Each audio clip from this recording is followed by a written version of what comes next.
Alhamdulillah nahmaduhu wa nasta'inuhu wa nastahdihi wa nu'minu bihi wa natawakkalu alayhi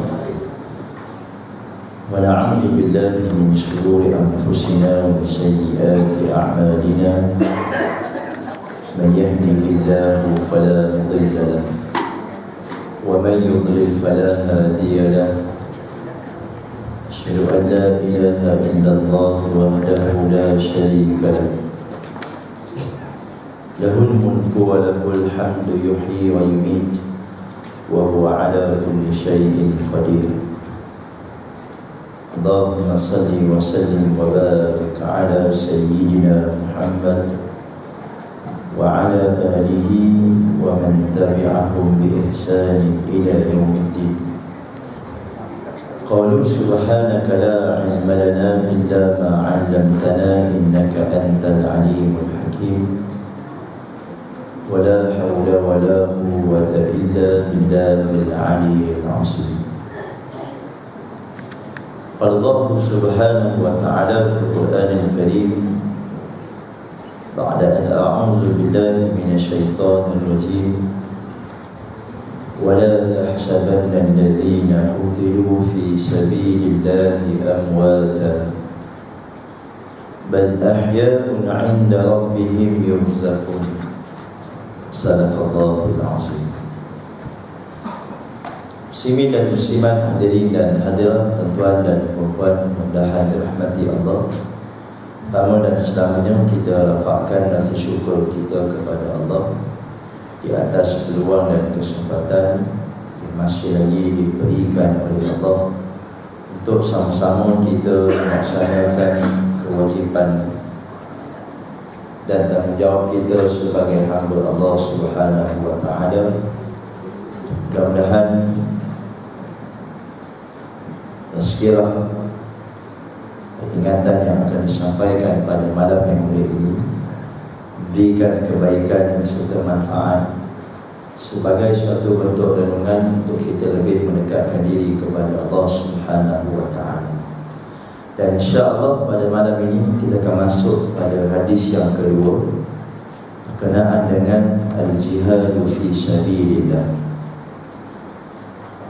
An Ibnu Umar radhiyallahu anhu an Nabi sallallahu alaihi wasallam qala والله سبحانه وتعالى يقول أيما عبد من عبادي يخرج مجاهدا في سبيلي ابتغاء مرضاتي ضمنت له أن أرجع إن رجعته بما أصاب من أجر أو غنيمة وإن قبضته أن أغفر له وأرحمه وأدخله الجنة أو كما قال الرسول صلى الله عليه وسلم رواه الترمذي والطبراني. Hadis ini membawa maksud daripada Ibnu Umar radhiyallahu anhuma bahawa Nabi sallallahu alaihi wasallam bersabda, Allah berfirman yang bermaksud sesiapa sahaja di kalangan hamba-hambaku yang menunaikan jihad pada jalanku kerana mengharap dan mencari keredaanku, maka aku akan memberikan jaminan untuk mengembalikannya, yakni jika ia aku kembalikan dengan segala apa yang didapatinya berupa pahala atau harta rampasan. Dan jika ia aku matikan, yakni dalam peperangan itu, ia akan aku ampuni, aku beri rahmat dan akan aku masukkannya ke dalam syurga. Hadis riwayat Imam At-Tirmizi wa Tabrani. Jadi tuan-tuan muslimin dan muslimat mudah-mudahan dirahmati Allah Subhanahu wa taala, hadis ini daripada Ibnu Umar radhiyallahu anhu. Jadi tuan-tuan, biasa kalau kita mendengar sahabat-sahabat Nabi, mereka ini merupakan golongan yang Allah redha kepada mereka. Di atas sebab itu kita sebut sahabat-sahabat Nabi ini radhiyallahu. Dia beza sama ada anhu ataupun anhuma. Kalau kita baca dalam bahasa Melayu, dia akan tulis al dan e. Radhiyallahu anhu maka dia boleh pakai kedua-dua sekali. Maknanya RA itu sama ada radhiyallahu anhu ataupun radhiyallahu anhuma. Maka bezanya kita akan melihat kepada siapakah sahabat tersebut. Ada sahabat yang kita sebut radhiyallahu anhu, ada sahabat yang radhiyallahu anhuma. Radhiyallahu anhu Allah redha kepadanya sahaja, tidak kepada ayahnya. Adapun radhiyallahu anhuma kedua-duanya, dia dan juga ayahnya. Sebab apa? Sebab ayahnya juga di kalangan para sahabat. Sebagaimana Ibnu Umar, yang mana Umar Al-Khattab radhiyallahu anhu merupakan sahabat Nabi sallallahu alaihi wasallam. Jadi tuan-tuan, anaknya Ibnu Umar, Abdullah bin Umar. Begitu juga kita sebut Ibnu Abbas radhiyallahu anhuma. Jadi tuan-tuan, Ibnu Umar radhiyallahu anhuma meriwayatkan hadis ini dari Nabi sallallahu alaihi wasallam, ayyuma 'abdin min ibadi, sesiapa sahaja di kalangan hamba-hambaku. Kalau kita lihat kepada matan hadis ini dinyatakan ayyuma 'abdin. Jadi kita terjemahkan 'abdin kepada hamba. Jadi tuan-tuan, perkataan isim ataupun kata nama sama ada dalam bahasa Arab ataupun bahasa Melayu, dia ada kita sebut kata nama am, kata nama khas. Kalau dalam bahasa Arab kita sebut nakirah dan ma'rifah. Jadi bila disebut ayyuma 'abdin, maka disebut 'abdin itu merupakan isim nakirah, kata nama am. Bermaksud hadirin dan hadirat sekalian, sesiapa sahaja yang bergelar diri sebagai hamba.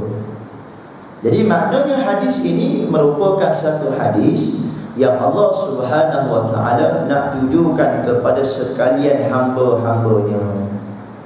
Maka sebab itu Nabi sebut ayyuma 'abdin min ibadi, sesiapa sahaja hamba di kalangan hamba-hambaku, yakni hamba Allah. Jadi tuan-tuan, hadis ini ditujukan kepada seluruh umat manusia, tidak kira siapakah dia. Sebab tuan-tuan, kita ni biasa ada perbezaan, sama ada dikira menurut perbezaan dari sudut jantina, umur, kekayaan, pangkat dan sebagainya. Maka tuan-tuan, bila disebut 'abdin min ibadi, maka dia merangkumi seluruhnya.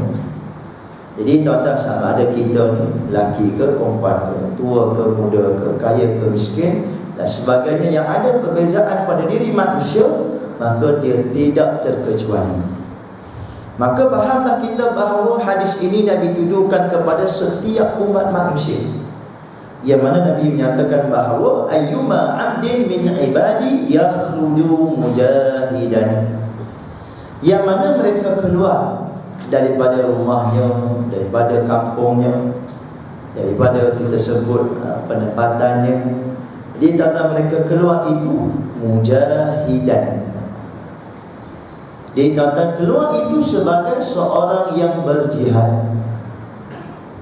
Jadi tuan-tuan, kalau kita lihat bahasa Arab ini cukup kaya dengan bahasa dan ataupun kita kata perkataan. Sebab daripada satu perkataan dia akan menghasilkan berbagai bentuk perkataan-perkataan yang lain. Sebagai contoh kita sebut kataba sebagai contoh. Di kataba maksudnya tulis. Jadi ia merupakan fa'il. Jadi tuan-tuan, kita nak jadikan isim, kita kata kitab, jadilah isim. Bila tuan-tuan dihimpunkan buku-buku, ada tulisan-tulisan itu dalam buku-buku dalam satu tempat yang kita sebut library, maktabah. Maknanya tuan-tuan, dia punya istilahnya root word dia katabah. Macam contoh kita sebut sajadah, sujud. Jadi masjid, sajadah dan sebagainya. Jadi begitu juga mujahidan, dia daripada perkataan jahada. Makna tuan-tuan, makna kita tajahadah merupakan fa'il. Jadi kita nak jadikan dia sebagai isim fa'il. Makna orang yang melakukannya. Jadi dia tambah mim di hadapan dan berbaris hadapan. Mujahid. Jadi kalau kita kata, Ustaz, kenapa kita baca mujahidan? Jadi itu dia masuk dalam bab namu. Kalau kita belajar tuan-tuan, dia duduk dalam keadaan maf'ulun bih, yakhruju mujahidan. Jadi tuan-tuan, macam kita sebut ijtahada. Dan tuan-tuan, ijtahada, orang ataupun kita tahu kelakuan dia, istilahnya tuan-tuan berijtihad.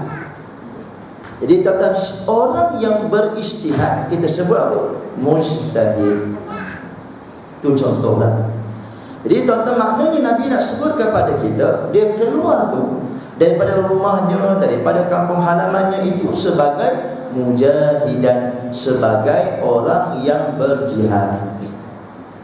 Jadi tuan-tuan, hari ini perkataan terms jihad ini dianggap sebagai perkara yang apa tuan?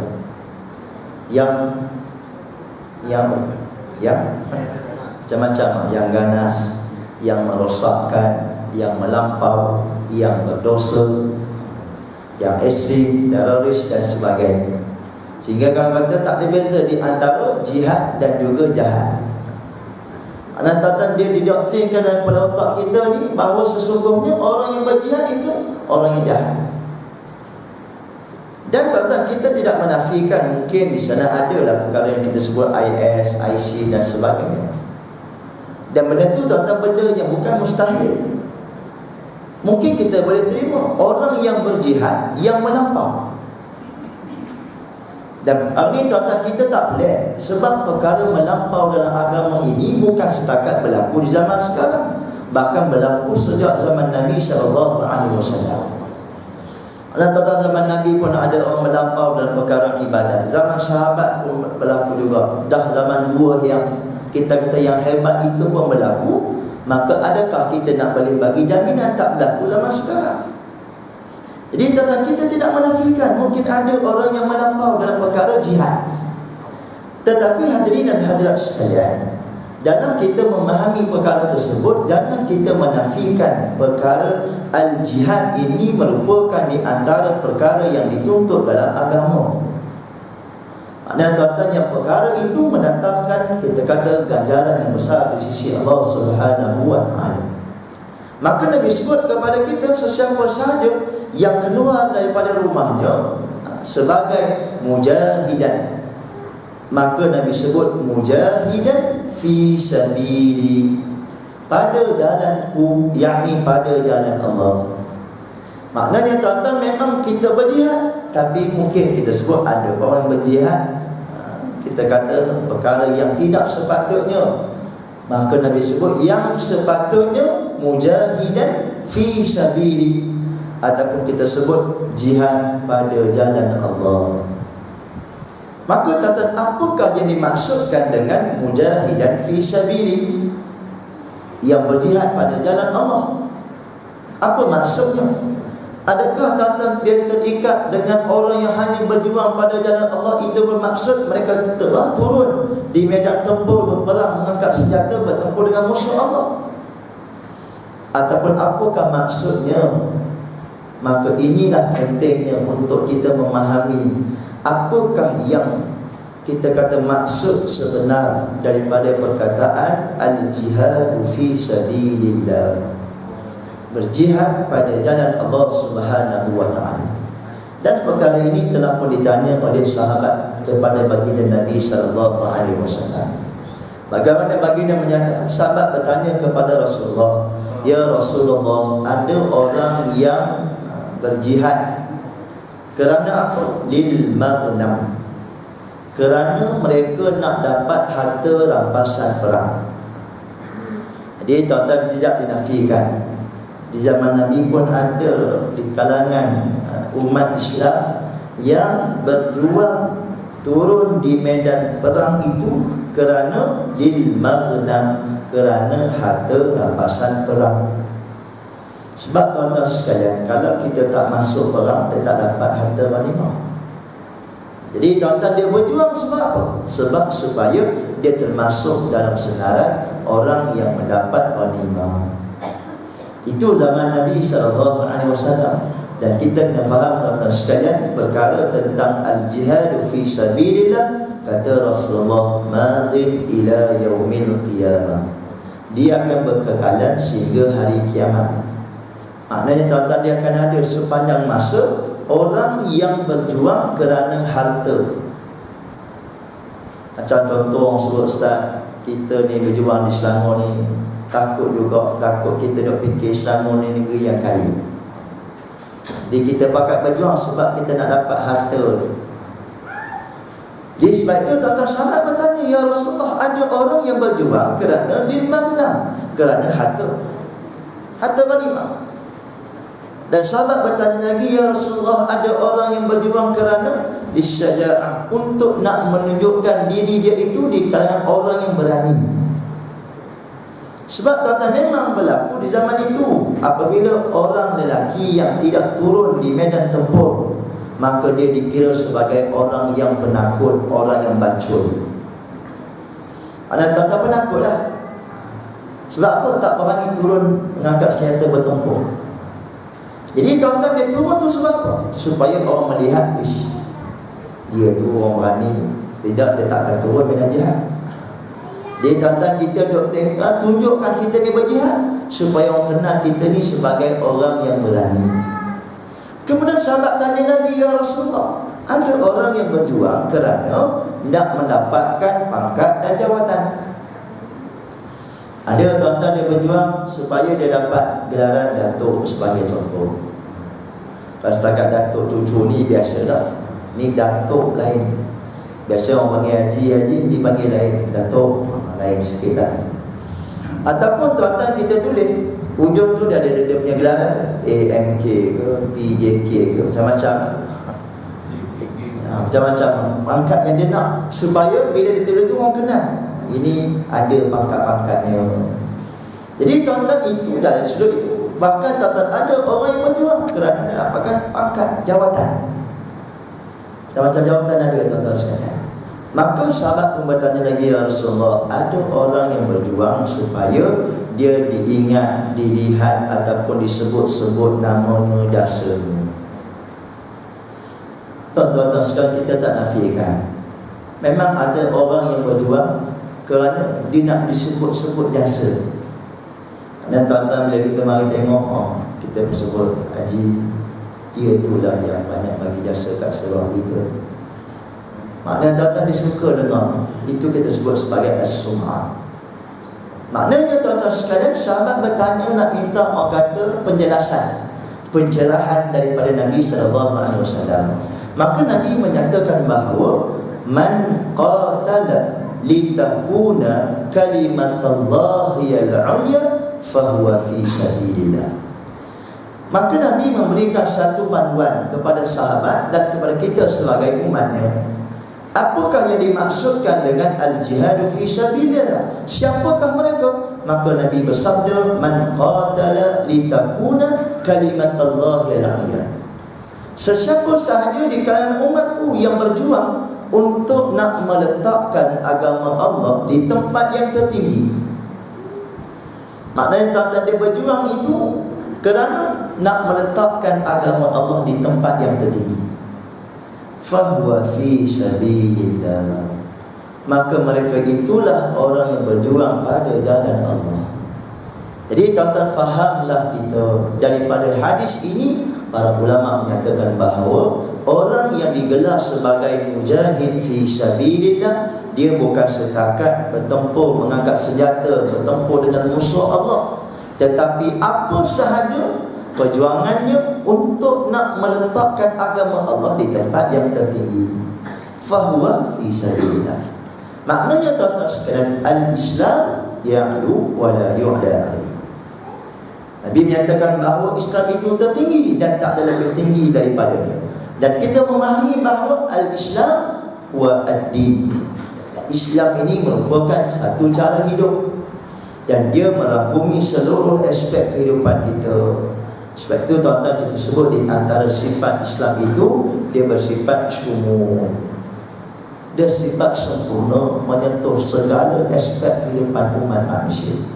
dari segi ekonominya, politiknya, sosialnya dan sebagainya, maka apa sahaja yang kita perjuangkan untuk nak meletakkan agama Allah di tempat yang tertinggi.